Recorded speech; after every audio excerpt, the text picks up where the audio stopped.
After getting a job offer, yeah, it's definitely been quite a relief. I mean, it was really incredible just for me to get it on the spot. The interview was pretty straightforward. They asked me all about what I've done, basically relating it to the skills that I have on my resume.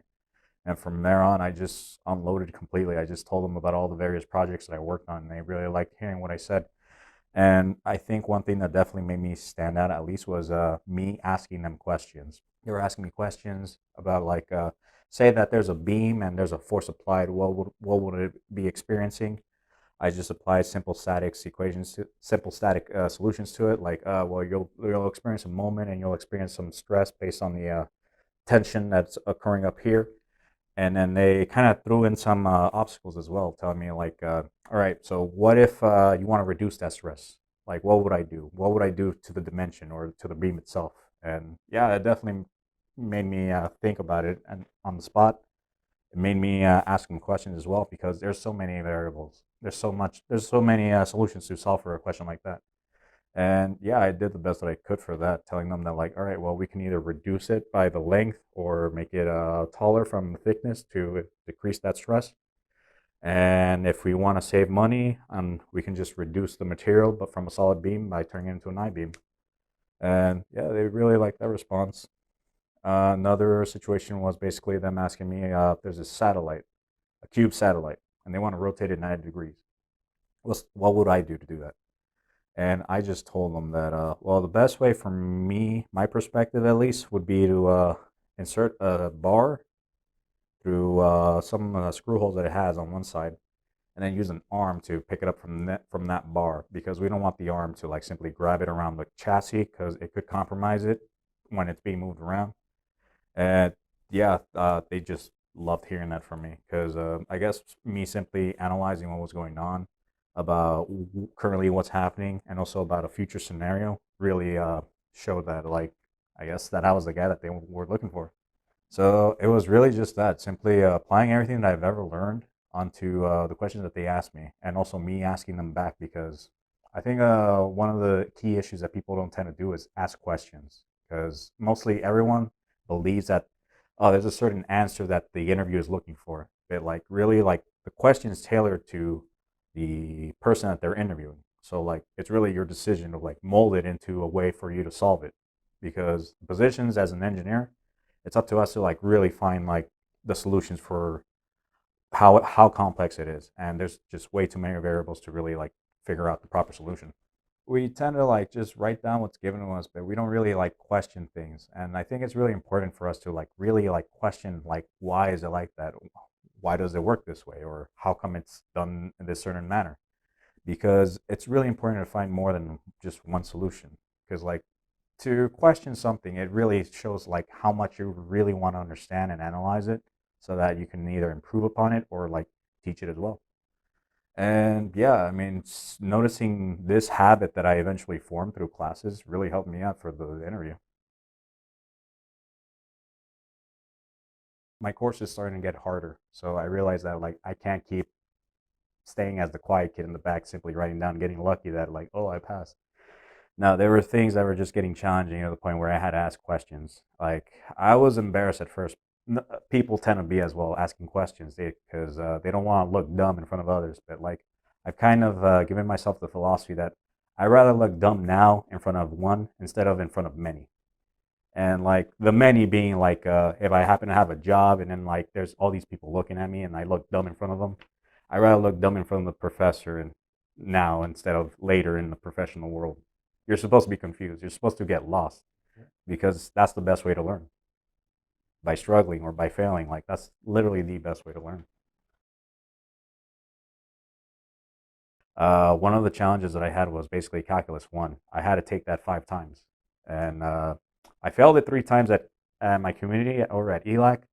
And then I jumped ship over to Rio Hondo, and then I took it one semester there. I failed it as well, and I was like, okay, let's take it a step back. So I kind of went back by retaking pre-calculus just to really better my fundamentals. And after that, on my fifth attempt for calculus, I passed. I barely passed, but still I passed, and that was a really great victory for me.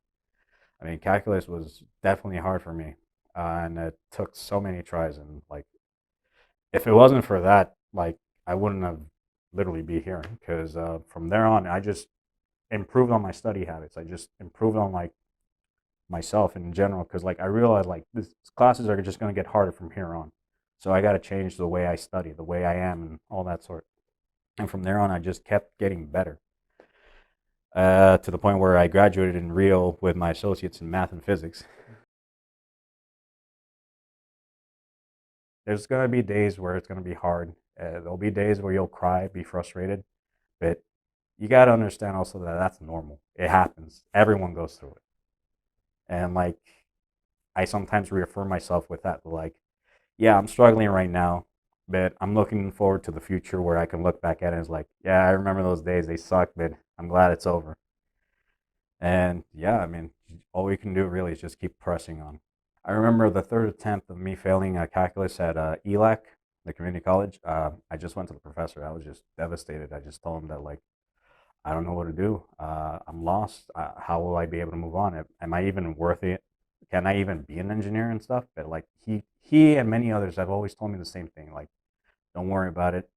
Just keep trying. Just keep pushing forward. Because at the end of the day, you're not even going to use most of that stuff. And he's kind of right at some degree, but at the same time, just hearing that, like, keep trying, keep pushing yourself. Because every time I failed, I learned something new.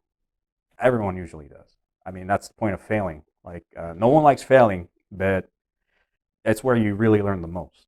And for me, honestly, like, I get asked this every once in a while.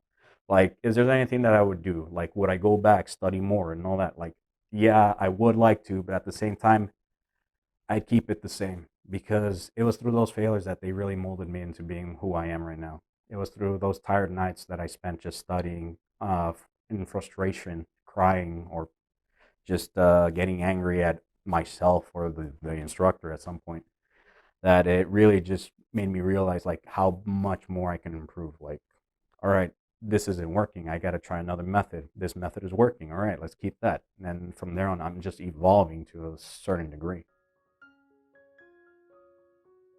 Both of my parents are from Mexico. They immigrated over here and then they got their citizenships as well. My dad from Tijuana, my mom from Little Ranch in Durango. And yeah, I mean, they've worked really hard to provide for me and my little brother. A very, um, a very traumatic experience happened. It was about around 2012 where our house was being foreclosed. So we ended up losing the house and it was hard.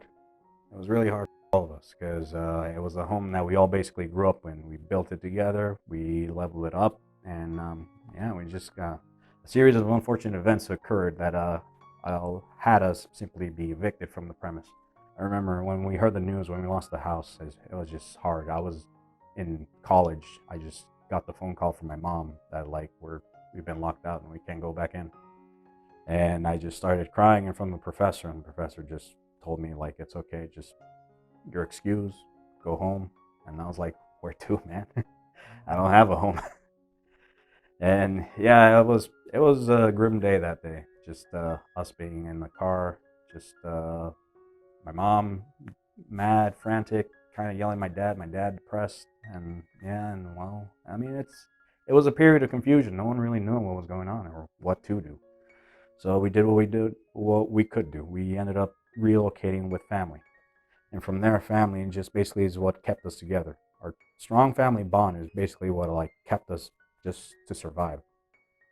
We didn't need a house.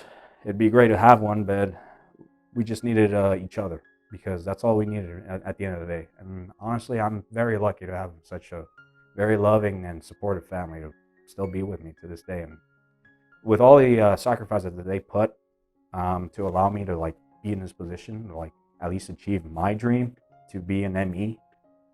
It's been wonderful. Like there's no amount of money or anything that I can do to ever pay them for that.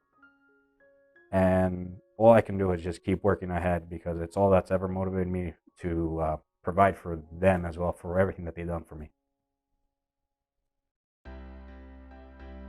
I like to think that hardship builds character, and it definitely does, because it's through the dark times that it really like tests what one can be. And I'm no stranger to tough times. I mean, and no one really is. I mean, we all struggle. We all have our share of fights and stuff. But like, it's how we handle them that really like build us up.